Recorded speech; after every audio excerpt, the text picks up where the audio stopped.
Hi, Kate Fry here with another video. This video is on U.S. imperialism, and as I mentioned in my previous video, I'm going to try to keep this to under 20 minutes. Let's see how I do. I have today off from work and I have more time, but I want to try to keep this video short from now on. Okay, so this is on imperialism and U.S. imperialism. First, as in the last 2 weeks, as probably everyone watching this knows, there have been horrific Israeli assault on the Palestinian population. There have been massive, by the so-called Israeli-Palestinian conflict, as the media says. I've been hearing heartbreaking stories after stories after stories. It just is horrible. Gaza, they're apparently deliberately targeting families, killing the entire family. In the last few days, the IDF has destroyed a clinic belonging to Doctors Without Frontiers, Doctors Without Borders. They've destroyed the only COVID testing clinic in Gaza. They've destroyed a 13-story high-rise residential high-rise. They've destroyed the headquarters of AP and Al Jazeera news services. They've destroyed a bookstore. They've destroyed schools where people take shelter. Horrific stories after stories, totally disproportionate.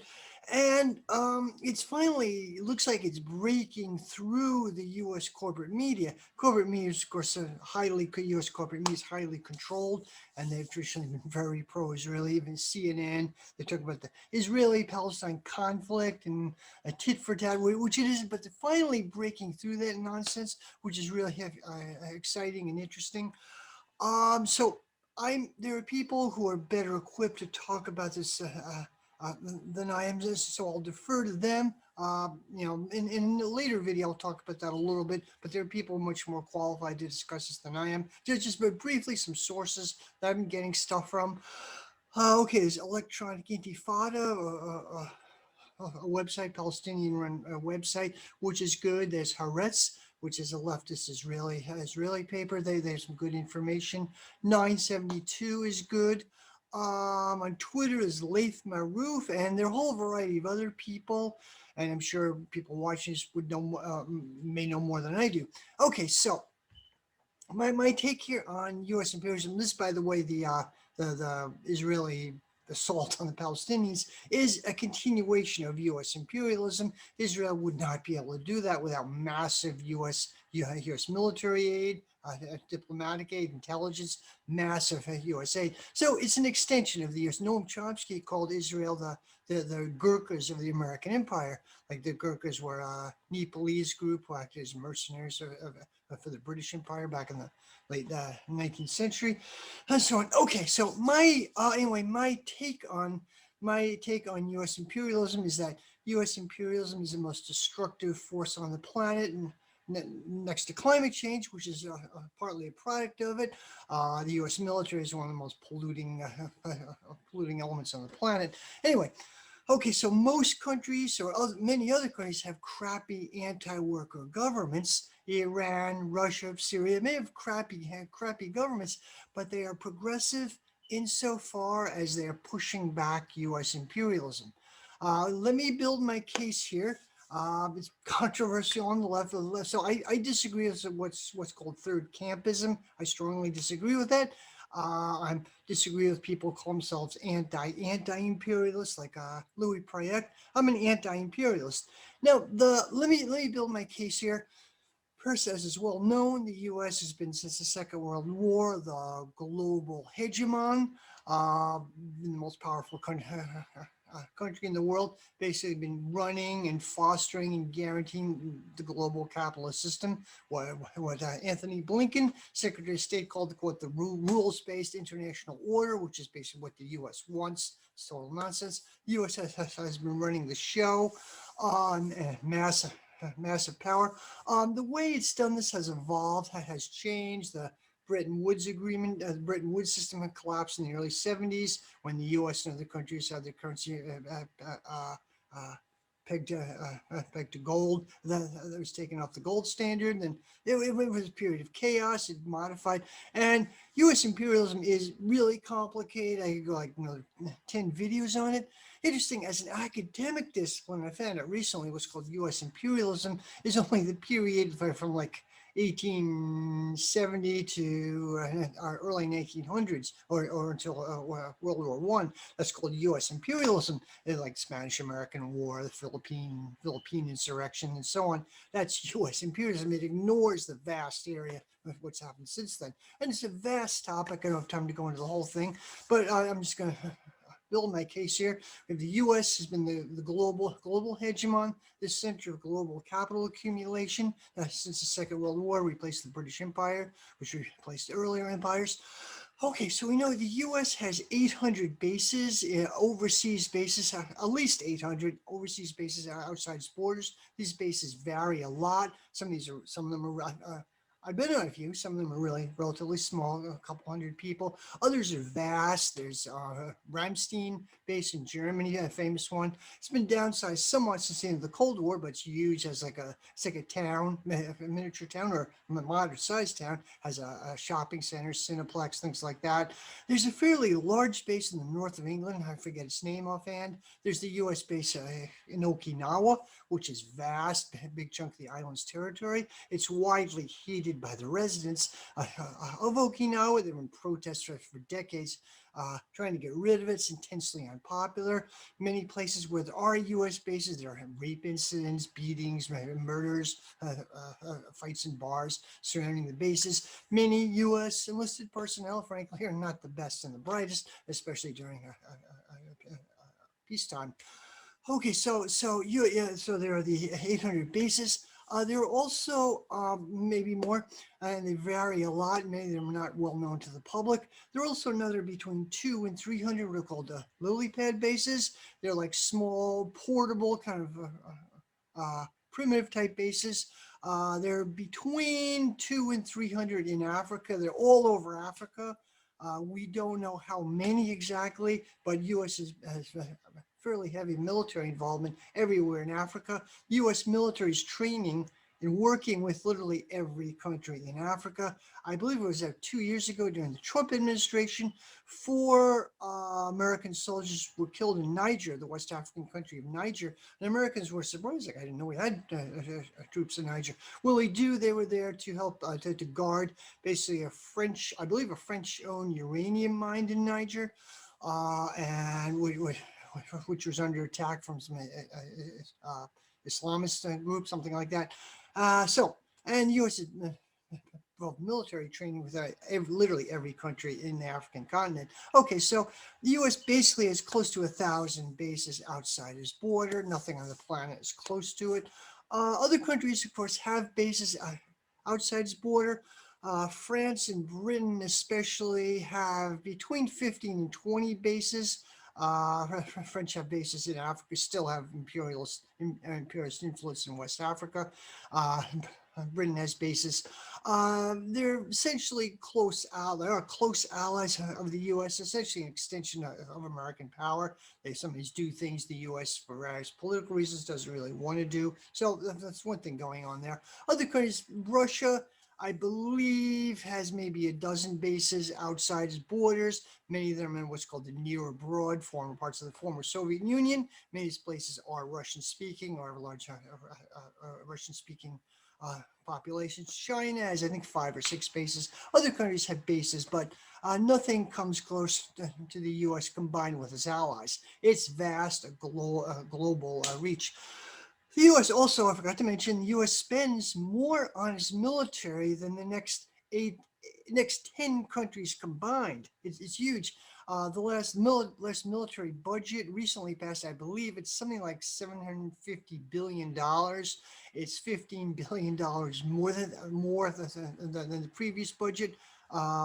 Passed under, which I think was $735 billion, passed under Trump. That budget, it was gargantuan at the time. It was supported by the Democrats, just enough Democrats support it each time so it passes. This recent budget, gargantuan budget, was under Biden, so it's vast.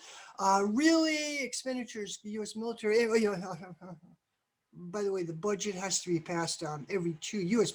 military budget has to be passed every 2 years. Kind of a complicated system from the Constitution. I believe it's the Third Amendment and there's a part of the Army Clause, kind of complicated. I'm not a constitutional scholar, but basically the so-called founding fathers of the U.S. were not too big on the idea of a standing army. So technically the U.S. is not supposed to have a standing army, or it's supposed to be very difficult for the U.S. to have a standing army. So there's this cumbersome process they have to go through every 2 years. Like all of a sudden, this big, we have to renew it. Oh, big emergency happens to come up literally every 2 years. So the U.S. obviously is the largest standing army in human history.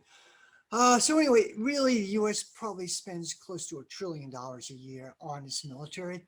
It's vast. No other country comes close. I mean, China is a distant second. Other countries are a second, but no country has the global reach of the U.S. It's vast. Also, the U.S. spends more on its internal police. I forget the amount exactly.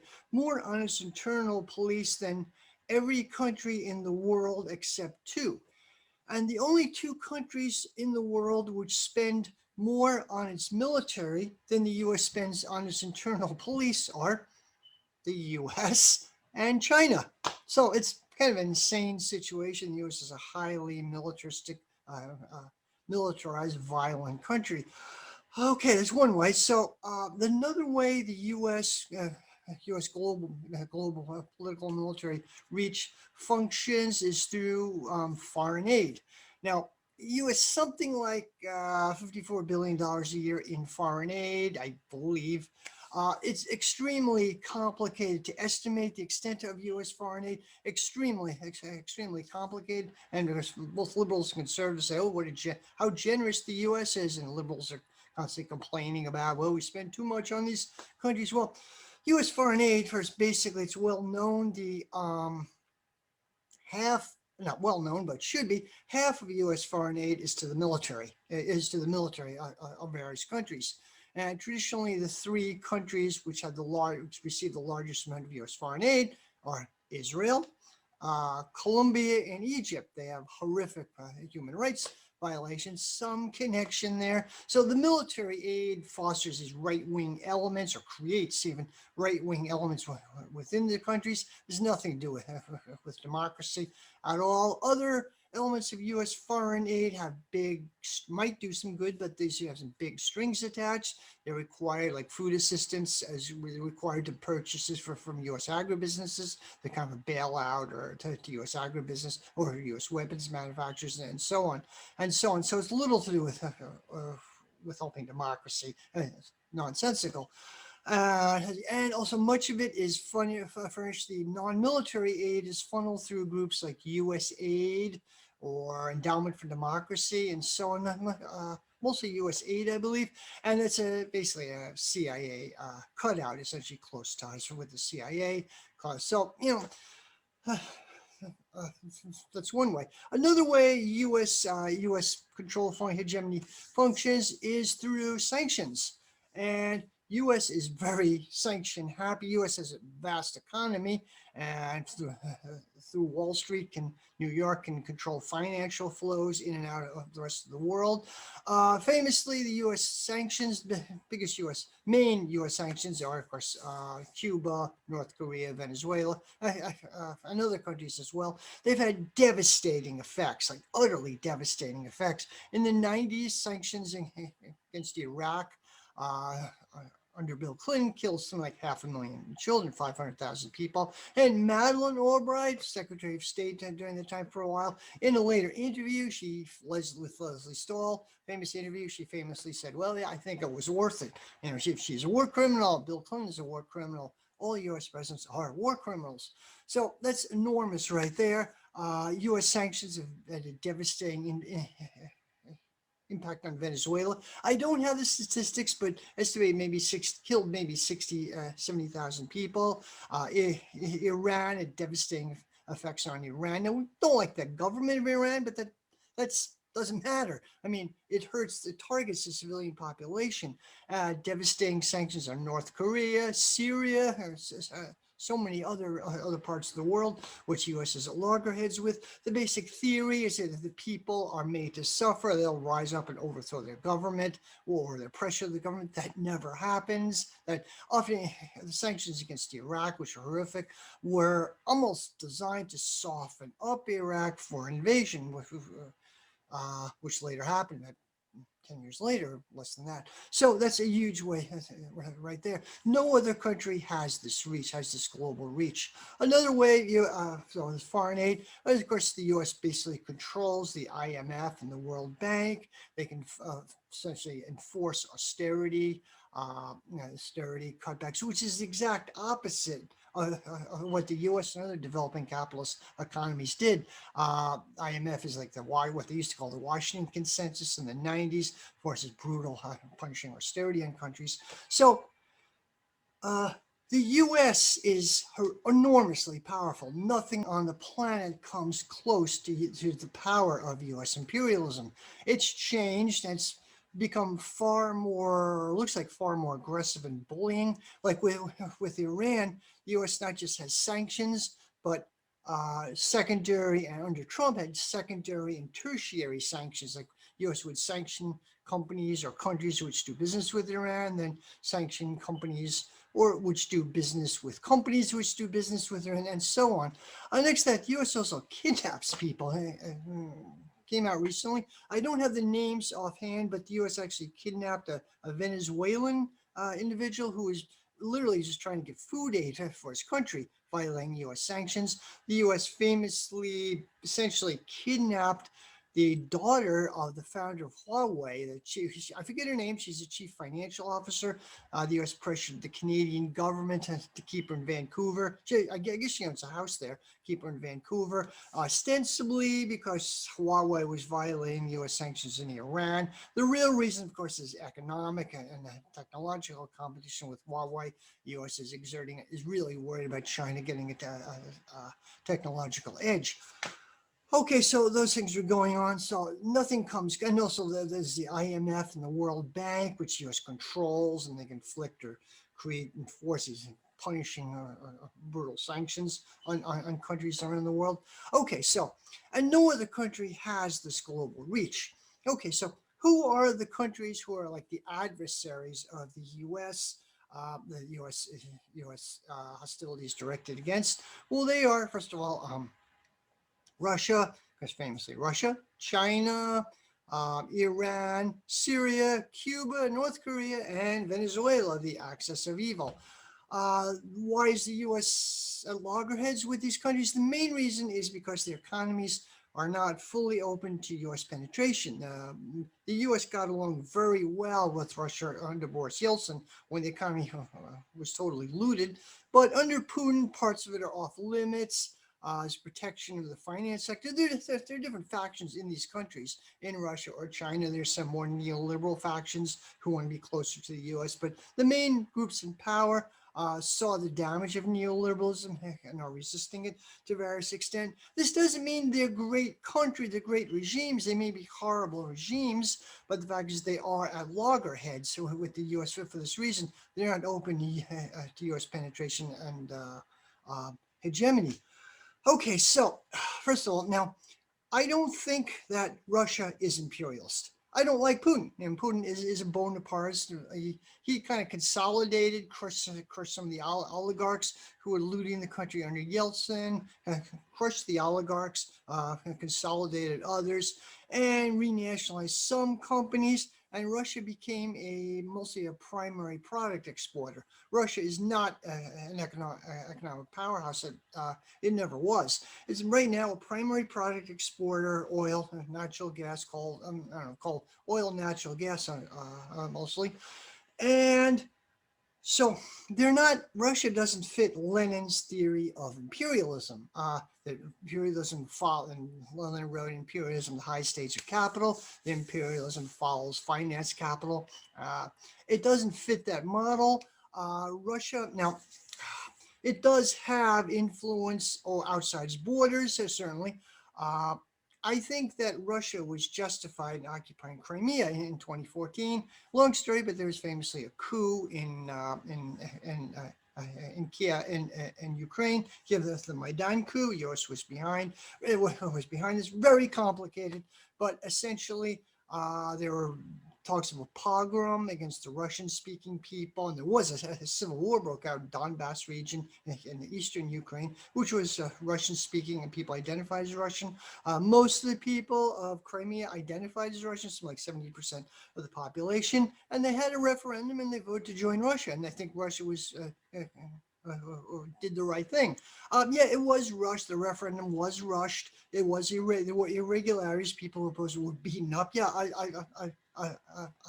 I understand this, but the fact is, it was an emergency situation. It was rushed. There were naval bases in Crimea, and there's a very real chance that the Black Sea would have turned into a NATO lake, essentially. And this would have been a geopolitical catastrophe for Russia. So annexing Crimea, even the way they did it very rapidly, was the right thing to do in that situation.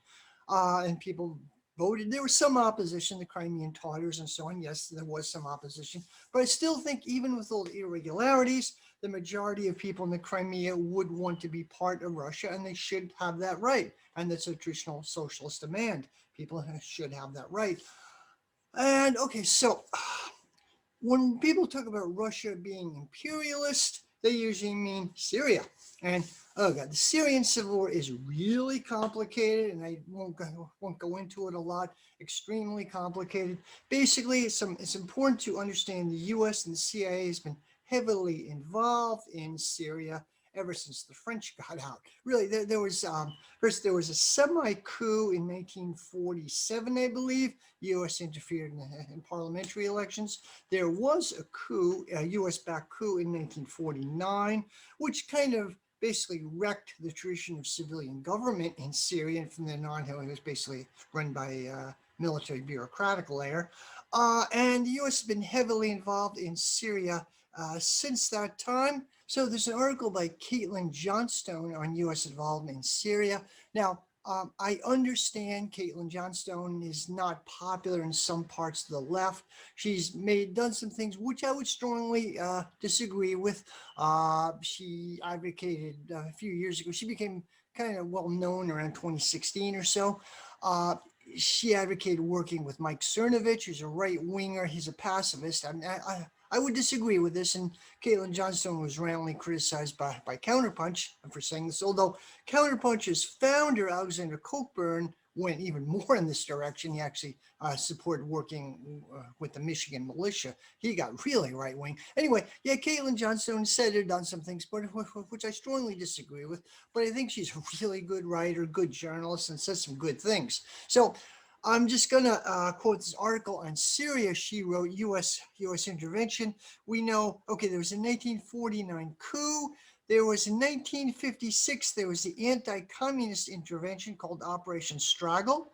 It was followed by Operation Wapan, which was, as far as I understand, was a plan to really dismantle Syria. And then there was a CIA MI6 assassination plot. This was after the 1949 coup. And then one of the motivations, Syria joined a union with Egypt, I believe in 1861.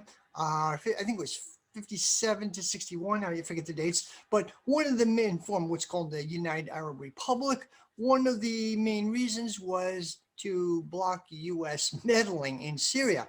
And then there were several coups against that, which I suspect the CIA had some involvement in. Egypt left the union with Syria left the union with Egypt.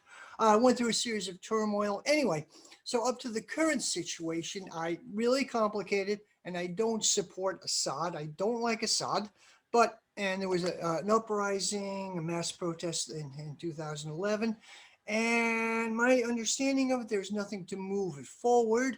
The Syrian Communist Party called a general strike, but flopped. Syrian Communist Party was a shadow of what used to be decades ago. They called a general strike, but it flopped. So it moved after a year or so. It morphed into a jihadist uprising. There was Operation Timber Sycamore, which we found out relatively recently. It was started probably around 2012 Basically, the U.S. spent at least $1 billion, and there was coordination with Saudi Arabia and the Gulf states.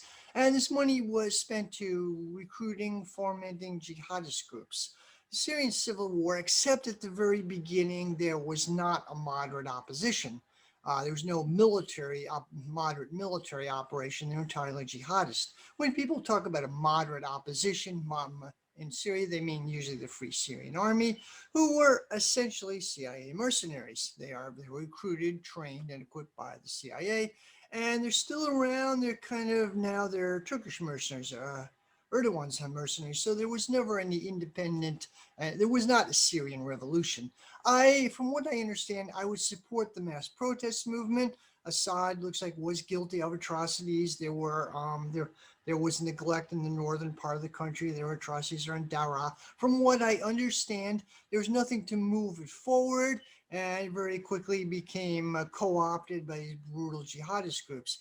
The poison gas stories were apparently stuff came out. The OPCW, some of their reports were fake. The Gray Zone, Aaron Mate has done some amazing research on it. There was enormous political pressure to come up with a gas attack at Duma, which did not make sense that Assad would have done this. He was gassing his own supporters. It just would not make sense. There are so many weird questions about this. I think it's highly likely it was staged to whip up Western public opinion. So there are a whole other series. So first, the U.S. has been very heavily involved in Syria right from the beginning.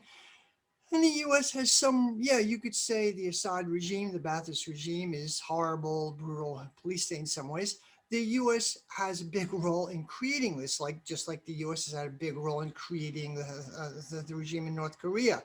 I mean, the U.S. in the Korean War literally destroyed 3/4 of all buildings in North Korea and killed about 1/5 of the population.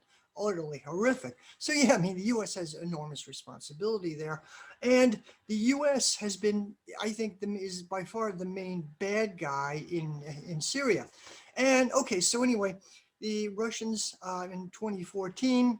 Oh yeah, so basically, U.S. policy, what U.S. intended, was a bit unclear. It appeared that U.S. wanted to get rid of Assad. That was the constant demand: get rid of Assad.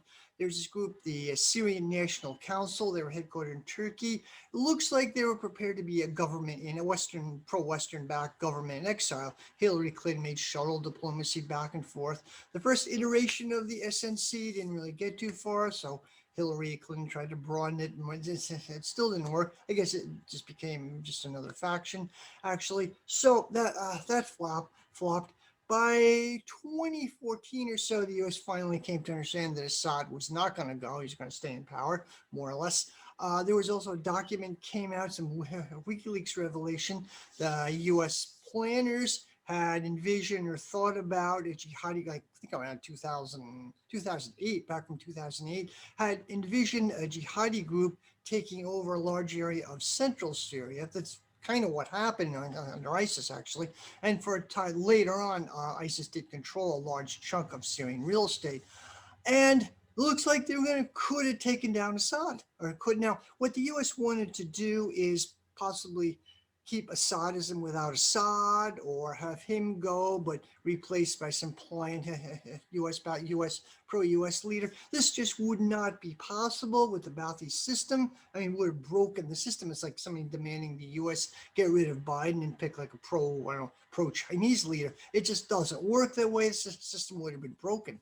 It doesn't work that way. Then next, the U.S. probably the way the direction was going, Syria would have been balkanized. I don't know if this is deliberate intention, but the dynamic was moving towards balkanization. There's a famous neocon map of the Middle East. Neocon, the Project for a New American Century, had envisioned the Middle East divided up into smaller states, which is the exact opposite of Arab nationalism. Now, Arab nationalism, did have problems, did have big drawbacks from a socialist perspective, yes, but did represent the Arab nation as a whole uniting to force out, to keep the imperialists out and their own, work on their own development, develop their own resources, which is the exact opposite of what the neocons want. And I think long range, the real direction was to protect Israel, want to devastate, destroy, dismember Syria. Maybe the U.S. would have been okay with Assad having a rump around Damascus.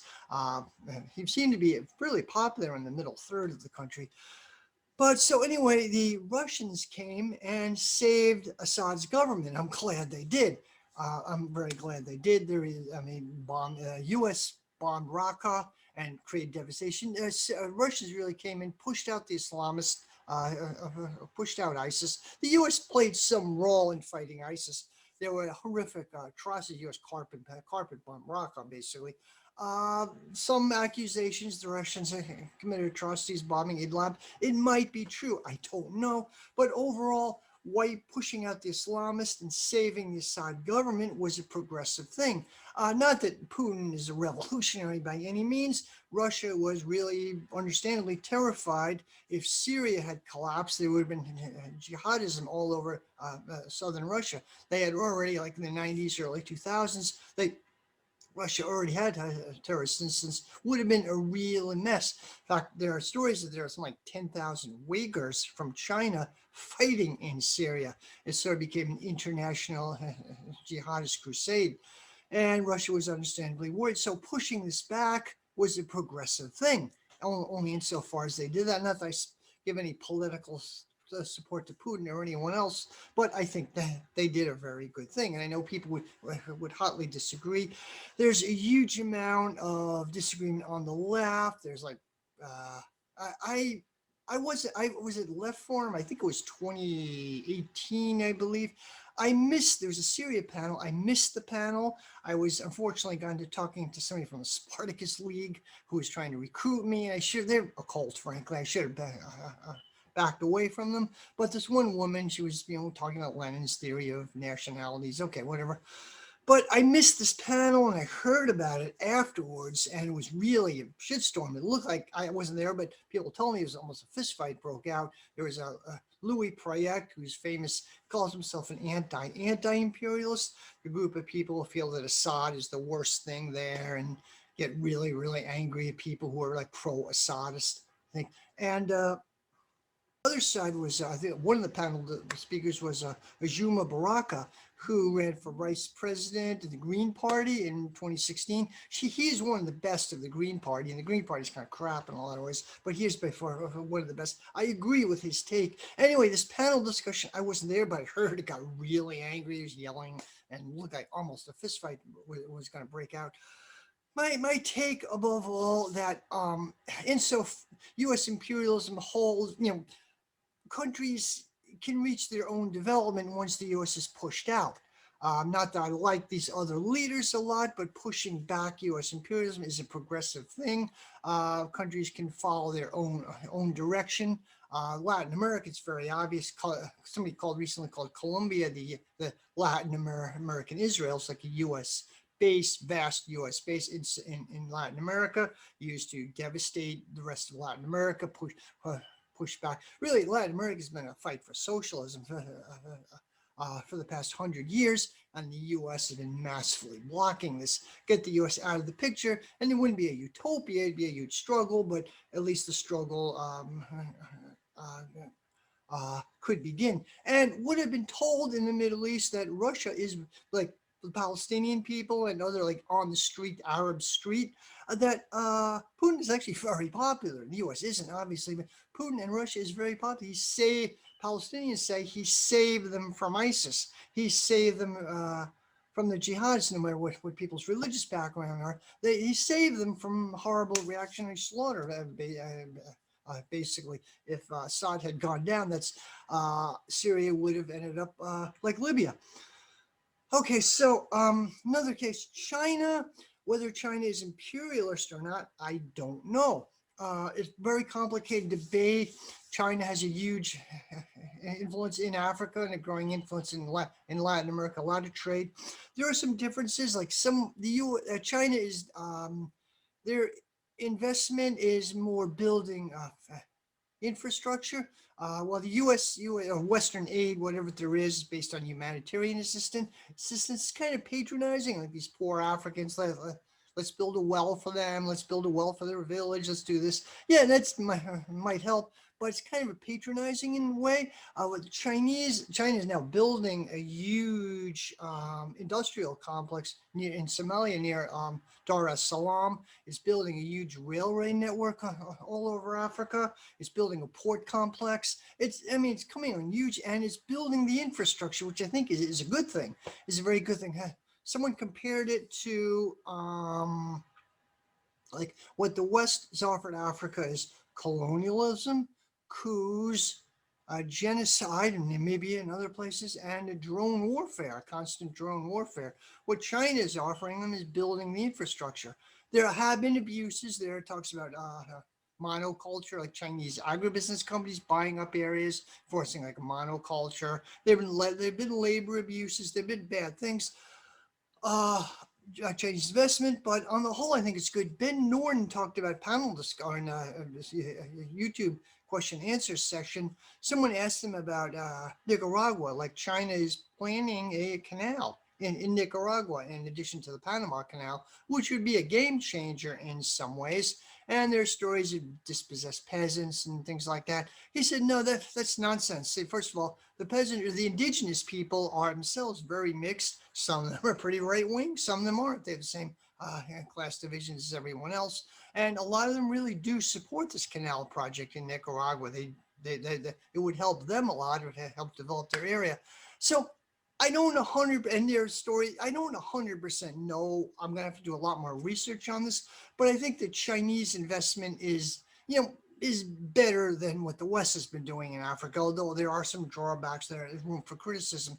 So, and all on the whole, I think the U.S. is the main U.S. imperialism is the main bad guy on the planet. And okay, I think that finally in ending, Leon Trotsky would agree with me. There are two articles that he wrote, I believe both in 1938. One is called, Learn to Think. It's an interview, I believe.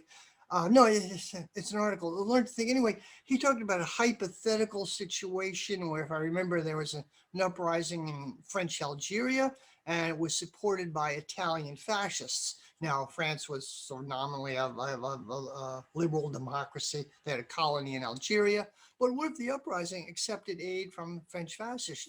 From Italian fascists, from Mussolini? So what? How should the left look at this? The left should support it. Not no support to Mussolini, obviously, but should not criticize them doing this. Should understand it. There's another article that Trotsky wrote, like around the same time, not as well known. Anti-imperialist struggle is key to liberation. Interview with Matteo Fossa in September of 1938. I'll provide a link to it. It's quite interesting. He talked about a hypothetical war between like a hypothetical fascist Brazil, if Brazil had a fascist government, and they had a war with Britain, with democratic Britain. Now, Britain at the time was kind of in the role of the U.S. today. Britain was the British Empire was the global hegemon, and and obviously leftists shouldn't support fascism, but U.S. should support Brazil in this war against Britain, because in and of itself, it would be a blow against capitalism and a blow against fascism. It would be a progressive war against British imperialism, and it would even threaten the fascist government of Brazil. So I would say that like Iran pushing back against U.S. imperialism would actually even threaten the Iranian theocracy, which I don't support, by the way. I don't support the Iranian theocracy at all. They are horrible, and they are, of course, but insofar as they fight U.S. imperialism in Iraq or Syria or elsewhere, or Israel Palestine, they should be supported. And this fight even comes to threaten the Iranian theocracy itself, the logical continuation of it, even though on the surface it may not look this way. So okay, I think that many latter-day Trotskyists today took the exact opposite. In fact, I even saw an article called "Learn to Think," which was on the Fourth International website, I believe. And the article itself used that title, but it was the exact opposite. Learn to Think, but they were what's called anti-anti-imperialists. Like, yeah, we oppose U.S. imperialism, but we also oppose Russian imperialism and Iranian imperialism as well. I disagree with this take. It's not how it works. I totally disagree with this take. Finally, in ending, yeah, I interviewed a few months ago Ian Scott Horst. He wrote a really great book about Ethiopia and the uh, the regime. I would say Stalinist. Ian would not like that term. He comes from a Maoist background, he would call it revisionist or whatever. But the Soviet model, they did a lot of damage. They were horrific, and they did a lot of damage against actually a socialist movement in Ethiopia. Yes, I totally get this. And since my hunch is similar thing happened in Afghanistan, we have to do more research on the Sour Revolution, the April Revolution in Afghanistan. My hunch is similar dynamic went on. So yeah, I mean, sure, the Third World Radical States did some horrible things. I totally get that. I'm not like an uncritical tanky. I suspect that Trotsky would have been a bit more of a tanky, quote, tanky than many of his latter-day followers, or it's a bit complicated. Okay, well, I'm trying to get this under 20 minutes here, and I'm going to go. I hope you like my video. Please like and subscribe. If you're upset, leave a comment. I'm happy to debate from someone from an opposing viewpoint. Like I disagree with people from the former ISO or Socialist Resurgence group that split from Socialist Action. I have a totally different take, but I'm happy to debate someone with an opposing viewpoint. So please don't be too upset at me. There are people I like and respect who on the opposite side of this. So I'm, I'm happy to have a debate with someone. Anyway, thank you very much. Bye bye.